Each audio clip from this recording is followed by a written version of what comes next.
this microphone. There we go, I figured it out. Welcome to the show, everybody. My name is Kendra. We're going to get started here in just a few minutes. Before we start, a couple of heads up. First and foremost, there are 4 exits in this theater. There's 2 doors up top, 2 doors down below, and all 4 doors are unlocked and available for you to take anytime during the show.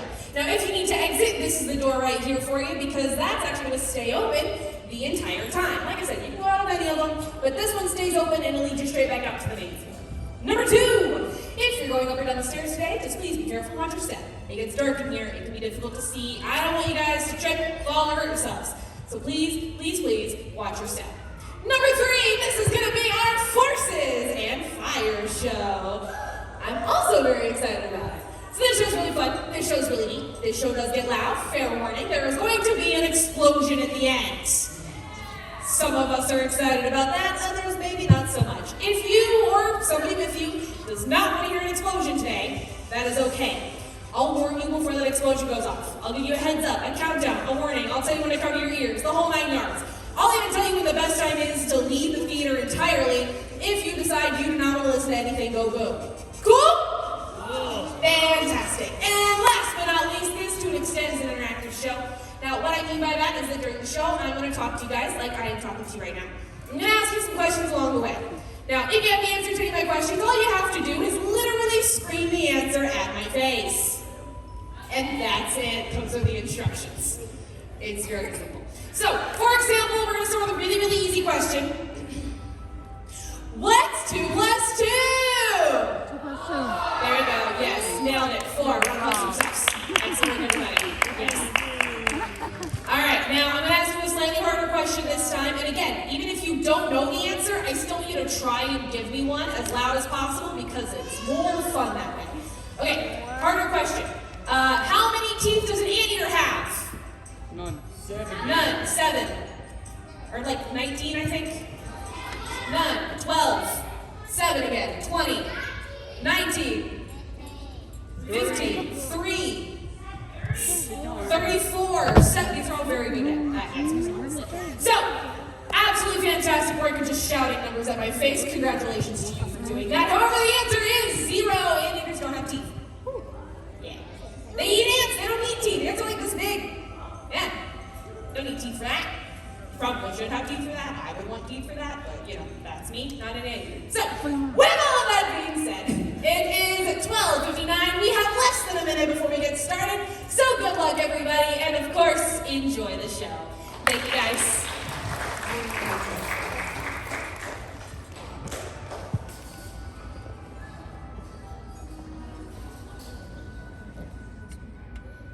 Vincent.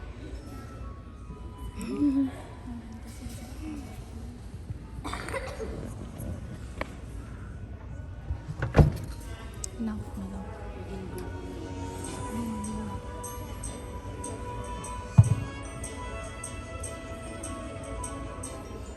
Hello there, scientists, and welcome to Science Lab's Forces and Fire show. Before we get started, please silence all cell phones and other electronics.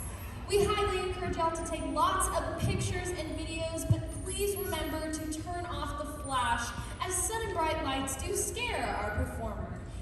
No, that's very true, actually. We just have to send her to a mandatory therapy session, and I don't want to have to pay for another one of those again, so. Yes. Enjoy the show. All right, scientists, make some noise for Science Live!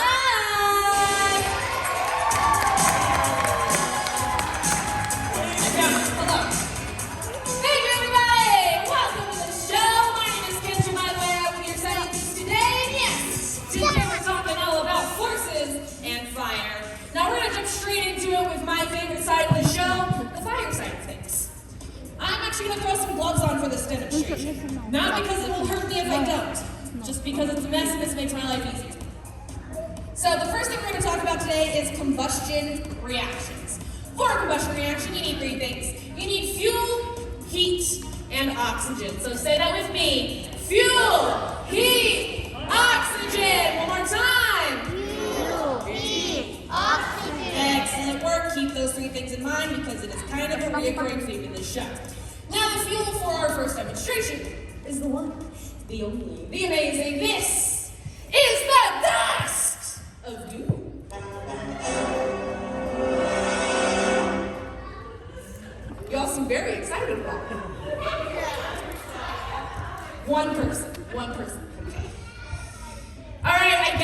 looks like a jar of dirt. Nobody's that hype about a jar of dirt. However, Johnny Depp is very excited about dirt. With that being said, however, this is specifically called dehydrated chemicals, so no matter. Which is a lot of words. So instead of saying that 16 times a day, we're just gonna keep calling it the dust. What was that? Doom, absolutely! Now, of course, safety first. Very important. Don't want to lose your eyebrows. We're gonna get a big handful of dust here, and I do mean a lot. Like, too much, probably. Perfect. Now we need our heat source, which is going to come from a lit match. Fantastic. And this should be a really easy question for you guys to answer. What should I do? Light it on fire! Yeah!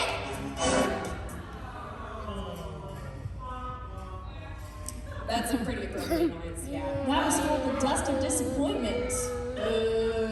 Also flavor stuff. Alright, okay. So now we gotta go through the steps again. So just to check, do I have fuel? Yes, it's in my hand. Did I have heat? Yes, this was on fire until it wasn't anymore. Did I have oxygen? No, we're missing one of our ingredients. We didn't have enough oxygen inside the pile to support combustion, which means the match went out. Not very helpful. So for this to work properly, we need to separate out each and every particle. That way, all of the particles can be surrounded by oxygen that's naturally found in the air around us. Let's give that one more shot in 3, 2, 1. We did it!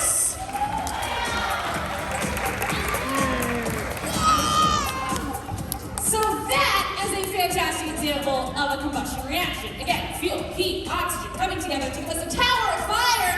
Do y'all want to see it again? Yeah, let's do one more, because I have more dust, so why not? All right, so again, we're going to get a gigantic handful of the dust of doom.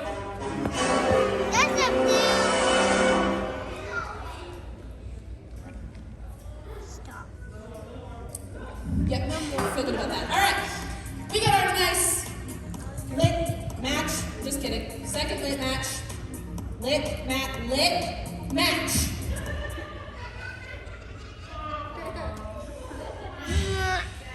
You might say that even those matches aren't a very good match. This very quickly turned into like a Three Stooges situation, except I'm the only one here. So, let's do this. There we go. That's going to work out much better. One more time in 3, 2, 1. We did it!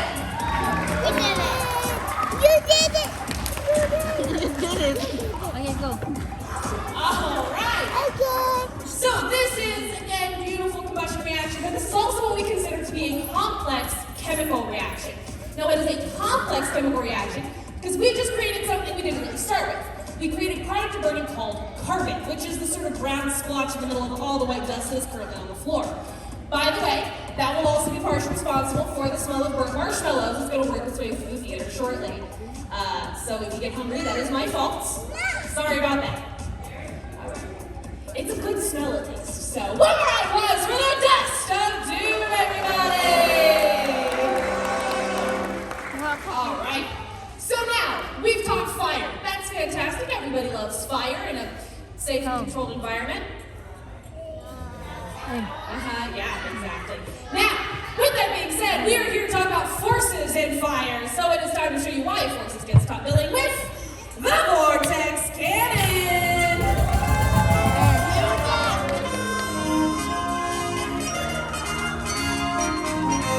Ooh, other side.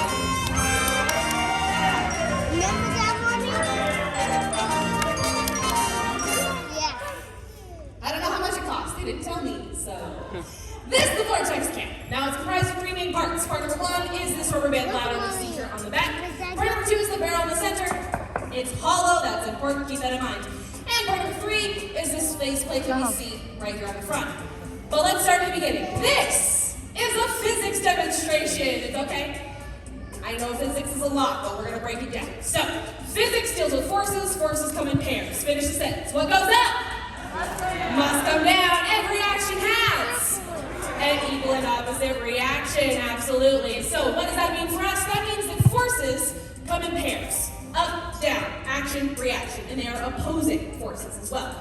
So the first force we're going to use today is called applied force. By the way, a force is a push or a pull. I will be pulling on this handle. That is called applied force. Physics is very literal. I apply force, it is applied force. The second force, also very literal, is elastic potential energy. This is a giant piece of elastic. It has elasticity. So both of those together looks like this. Ta-da! Thank you. Yes, I'm very strong. I appreciate that. So here I have this pulled out as much as I possibly can, which means we have applied force and elastic potential energy. Because when this is pulled out, it has the potential to move. If I let go, what's it going to do? Pop back into place. That is movement, right? That movement is called kinetic energy. So again, quick recap, other side.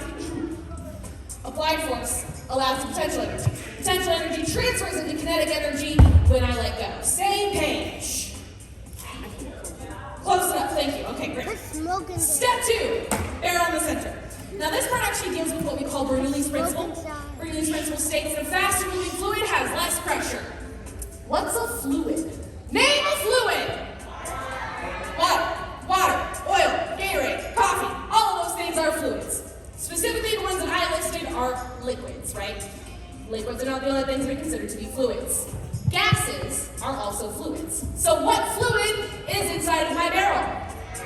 Air, a gas, absolutely. So when I let go of that back ladder, we're pushing the air out. That air is our faster moving fluid with less pressure. Fantastic. That means all of our low pressure system exits out the center here. Now here's when the faceplate comes in and it all comes together. So bear with me, we're almost there. So you can see. Faster moving fluid, lower pressure center, or lower pressure system out of the center. Some of that air hits the back of this faceplate. That means it slows down and becomes a higher pressure system. The higher pressure system wraps around the lower pressure system. All together, this gives us what we call a toroidal vortex. Thank you, yeah. That was a lot of words for something that's invisible. Wow, maybe if I managed to hit you with one of these, you could feel it, but I have bad aim and I can't see you. So we're gonna add something to this to make it visible and make this just a little bit more exciting. We're gonna use heated up propylene glycol. Yeah! Also known as fog juice. Now, when you heat fog juice or slum juice or whatever they call it on the bottle, it goes through a heating system in the fog machine, turning it into a visible vapor. This vapor will now allow us to see the toroidal vortex.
We gotta go. So, okay, one more time. We're gonna say hi, Fernando. No. Not working. Fernando, buddy. Not It working. is 1:12 in the afternoon. Fire. Like, you gotta go. Put fire. Okay, all right. So, we know that something's happening, right? Because he's moving. So if there's movement, something's occurring, even if we can't see it. So what is something we can add to Fernando to make him visible to us? Fog. Okay, fog from the fog machine. Fire. Fire.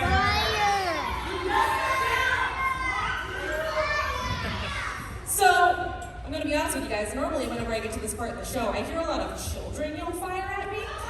This time it was like 3 very distinct adults. Fire. Thank you, Kaylee. Round of applause for my take up top, adding the fuel to the fire.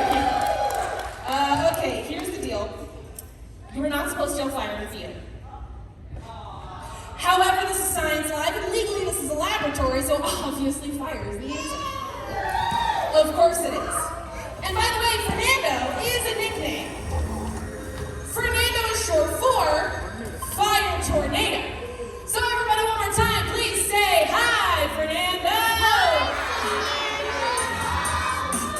Fernando, the Fire Tornado!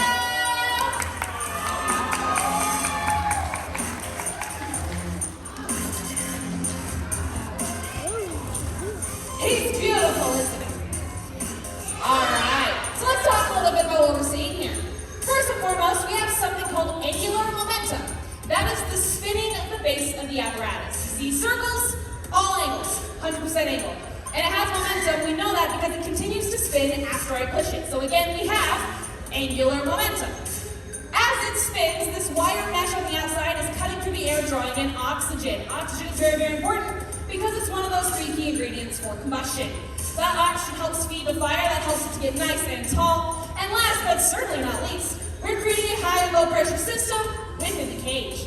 The high pressure system is on the outside of the spin where that spin is the slowest. The low pressure system is in the center of that spin where the spin is the fastest. And all together this gives us Fernando the Fire Tornado!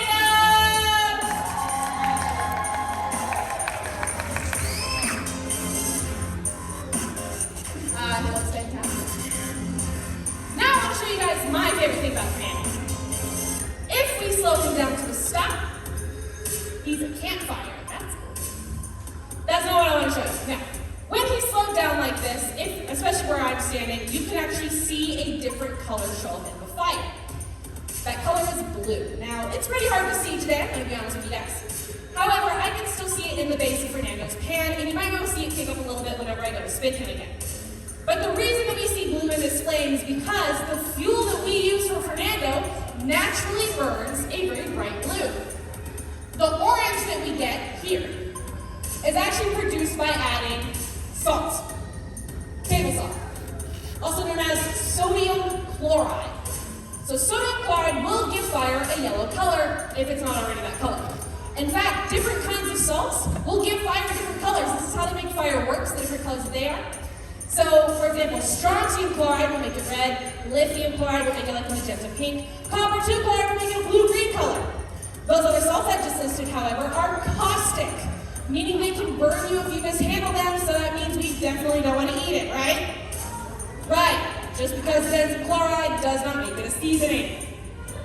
Also, if you have access to things like copper 2 chloride, why? That's odd. I have questions. With all that being said, one more round of applause for Fernando, everybody!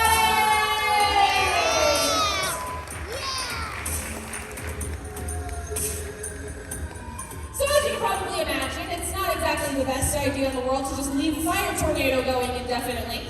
So it is officially time to say good night, Fernando. Good night. Good night, Fernando. Thank you so much for all your Good hard work night. today. You did fantastic.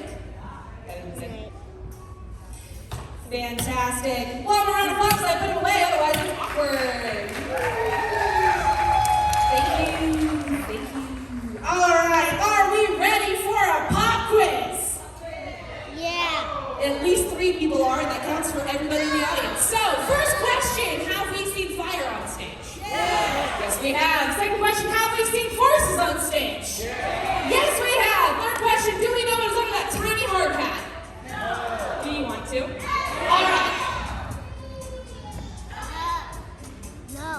It's a small rubber duck. Have we seen an explosion on stage? Do you want to? Oh, okay. All right, fantastic. So this is the part of the show where things get loud. If you or somebody with you does not want to hear an explosion today, now is the time to leave. Take a moment, decide who you would like to be. While you're deciding, I'm going to grab the explosion. I'll be right back. Your mom. Right there, baby. Do it. After explosion. Where'd it go? Where'd it I go? did this on my No. I did do I it. literally just... Kuya. Do it. Yes, Kuya. Oh, okay. Are you ready? Are you ready? Because it's a balloon. And then when we get talking, Thank you. and Thank then you. we're down the kitchen. It is an Yeah. explosion. So don't worry, just like most of the other things on this stage, I will light this on fire. It's okay.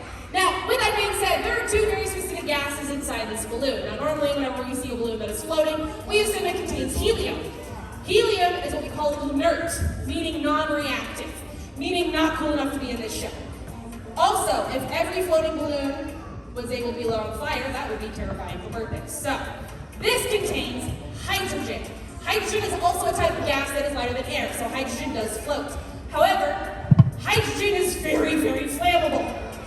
However, hydrogen by itself doesn't do much other than just light on fire. So to this we also added oxygen. Pure compressed oxygen gas that I got from a tank. That oxygen is what's going to push our sound and give us that nice loud boom that we want to hear today. This is your final chance, however. If you do not want to hear a full-on explosion today, last chance to leave this theater. Remember that, Mommy? Go. You do it. Okay. Over here. I'm not going to cover my ears. So in case you're not familiar, we call this lovely invention the chicken stick. We call it that because I am a chicken. Also known as the distance enhancer, but that's less. No. Is everybody where they want to be? Fantastic. Please do yourself a favor and cover your ears. Cover your ears, cover your ears, cover your ears. Explosion in 3. Hold on, we got a little one. Hello, Tiny. Where you going? What's up? All right. Cover your ears in 3, 2, 1.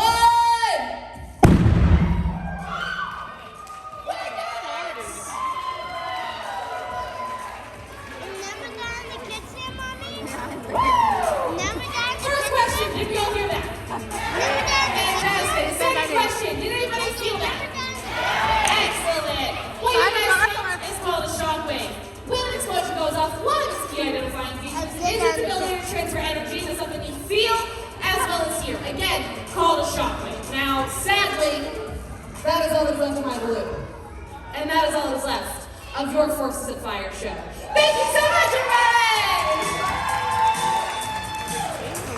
You guys are an absolutely fantastic audience. Thank you for joining me today. As you exit, please stay off the stage. It is a trip hazard up here. I'm going to turn the lights. You guys have a great day at the museum. And remember that in the kitchen? Also, if you enjoyed this show, but you want to see what other things we can Hi, explode, guys. come to our 3 o'clock explosion show. My friend Haley is going to explode 2 things.